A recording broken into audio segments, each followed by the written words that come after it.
ఆడుకొని చర్చిలను అడ్డం పెట్టుకొని మోసాలు చేసుకుంటూ బతికే అతను నా మీద కేసు పెడితే అతను నేనేదో 50 లక్షలు అడిగానని చెప్పి కోర్టులో ఉంది. Matter is there in court and I challenged in supreme court, I challenged in SC commission, I challenged in NHRC. ఏ జగన్మోహన్ రెడ్డి గారికి సపోర్ట్ చేయడమే మహాపాపం. కేవలం బోరుగడ్డ అనిల్ కుమార్ ఒక్కరైనా సపోర్ట్ చేసింది? చాలామంది చేశారు. మరి అందరూ జైలుకి ఎందుకు వెళ్ళలేదు? అది వాళ్ళని అడగండి. బోరుగడ్డ అనిల్ కుమార్ దళితుడు కాబట్టి, బోరుగడ్డ అనిల్ కుమార్ అనిల్ చౌదరి కాదు, బోరుగడ్డ అనిల్ కుమార్ అనిల్ నాయుడు కాదు, బోరుగడ్డ అనిల్ కుమార్ అనిల్ రెడ్డి కాదు, బోరుగడ్డ అనిల్ కుమార్ అనిల్ తోక ఏది కాదు.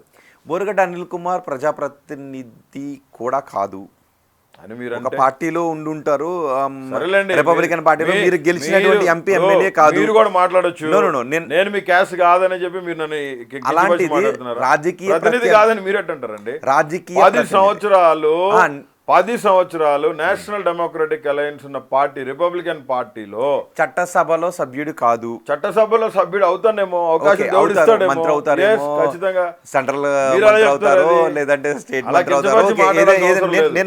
Rohit, don't say that. ప్రస్తుతానికి నేను ఇన్సల్ట్ చేయట్లేదు. ప్రస్తుతానికి మీరు ప్రజాప్రతినిధి అంటే మన దాని ప్రకారం ఎన్నికల్లో గెలిచి చట్ట